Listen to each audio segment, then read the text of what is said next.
Thank you, Mr. Speaker. I would like to ask the gentleman from Rockbridge if he would yield for a question. Delegate Klein, yield for a question. I would like to ask the gentleman from Rockbridge if he is aware of any localities not collaborating with ICE. Mr. Speaker, I'd answer the gentlelady by saying it's my understanding that Arlington County will not honor an ICE detainer unless ICE first presents the Sheriff's Office with a judicially issued warrant authorizing detention. Okay. Does the gentleman from Rockbridge yield for another question? Delegate yield for another question. I yield. Delegate yields. Is he familiar with 287G? I would like to ask the gentleman of Rockbridge.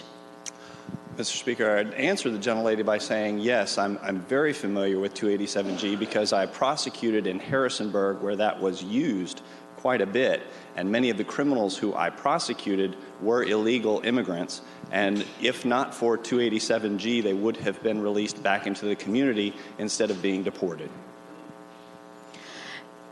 Thank you, Mr. Speaker. Can I speak to the bill? The delegate has the floor.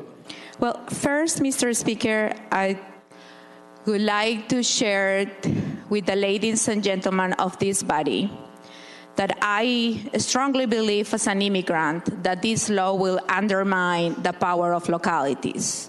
It is correct that Arlington is not a sanctuary policy, what they require, and it's not only Arlington actually, it's also Alexandria, so as Chesterfield.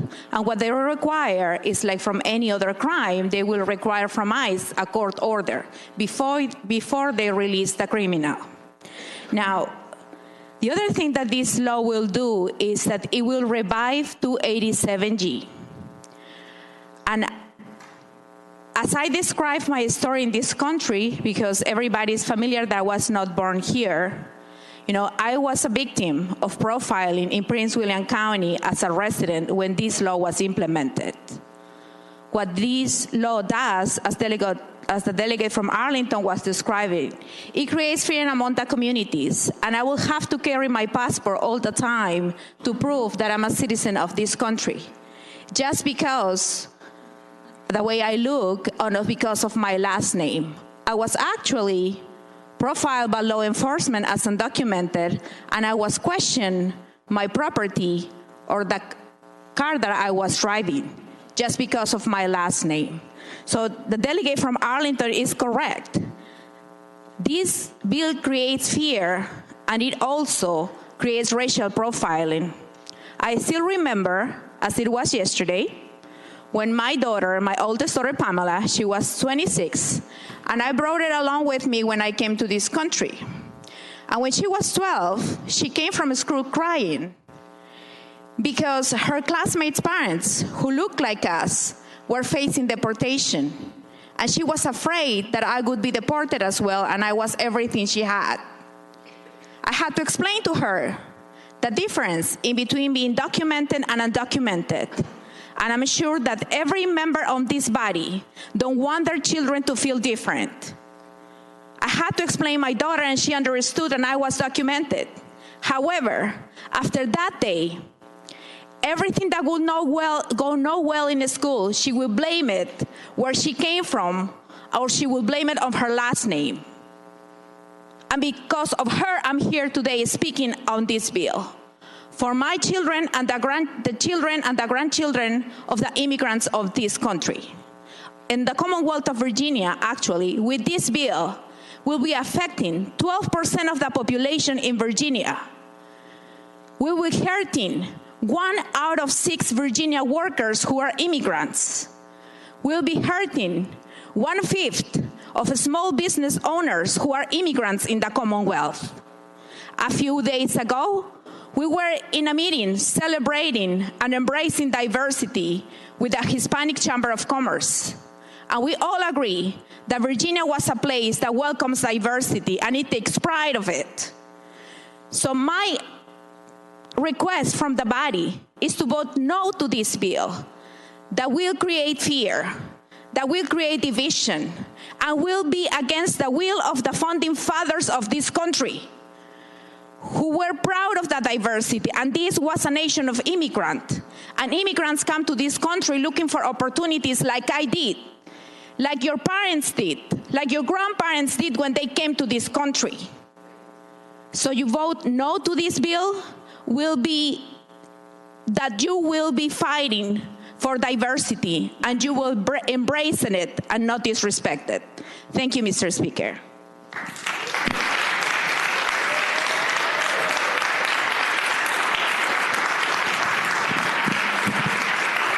The delegate from Rockbridge, Delegate Klein. Thank you, Mr. Speaker. Speaking of the bill. Delegate has the floor.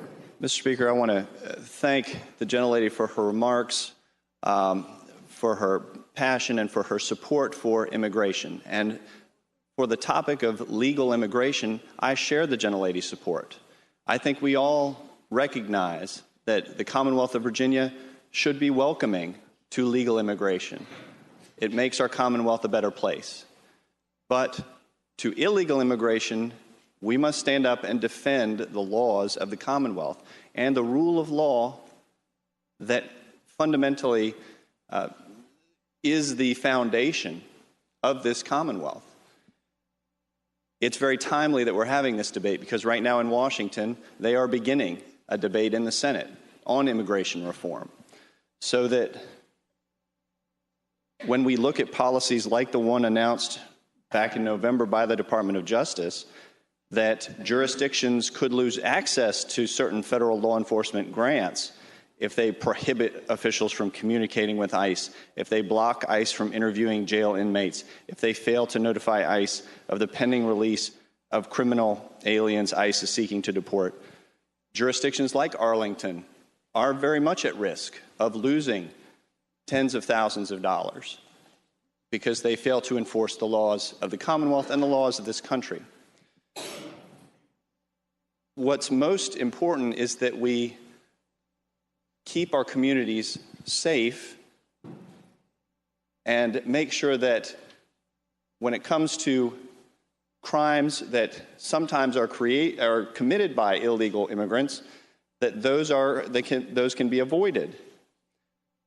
In Arlington specifically, in Prince William, it was a few years ago, but you had a case involving an individual named Carlos Montano, an illegal immigrant from Bolivia, who was driving drunk and was involved in a car crash and killed a nun, Sister Denise Mosier. He had drunk driving arrests in 2007 and 2008. And after the 2008 arrest, he was detained by ICE at the time, but was later released while he was placed in the deportation process. When it comes to the enforcement of the laws of the Commonwealth, we don't pick and choose which laws we want to enforce and which laws we don't. We seek to enforce laws to keep our communities safe,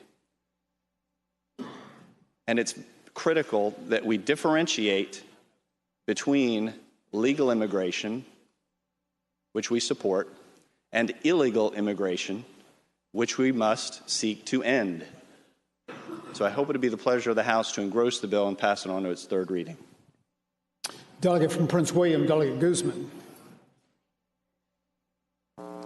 Thank you, Mr. Speaker. I just wanted to add that I would like to speak to the bill. Delegate has the floor. Yes. I would like to explain to the delegate from Rockbridge that it's difficult from law enforcement to determine when an immigrant is documented and undocumented. Unfortunately, that's out of control. And he brought up a case of Prince William County. And you know, as living in Prince William County for 17 years, I just get tired of hearing that only the criminals in Prince William County are undocumented immigrants.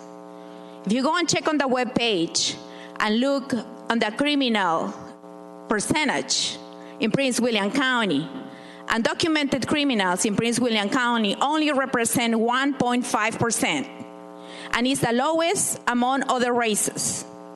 Now, it is true that we are here to enforce the law. However, if we don't have proof that localities are not cooperating with the federal government, and right now they are, while I was campaigning, I attended a town hall in Bean Hill in Fauquier County, and I spoke with the sheriff from Fauquier County, and he explained to a crowd of at least 200 people that there are systems in place. When there is a criminal in jail, that criminal, their immigration status is checked and they are sent to ICE. And when that criminal, before it is released, 5 days before the criminal is released, that criminal is released to ICE. We inform ICE, and ICE comes and get the criminal. So I still don't believe that that bill is necessary. Number one, because we don't have proof that localities are not enforcing the law. And second of all, it will create profiling, as I mentioned before. Shall the bill be engrossed and passed to third reading? All those in favor say aye. Aye. All those opposed, no. No. Chair is in doubt. Ayes and nays are called for. Shall the bill be engrossed and passed to third reading?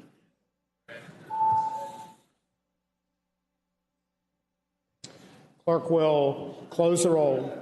Ayes 50, noes 49. Ayes 50, noes 49.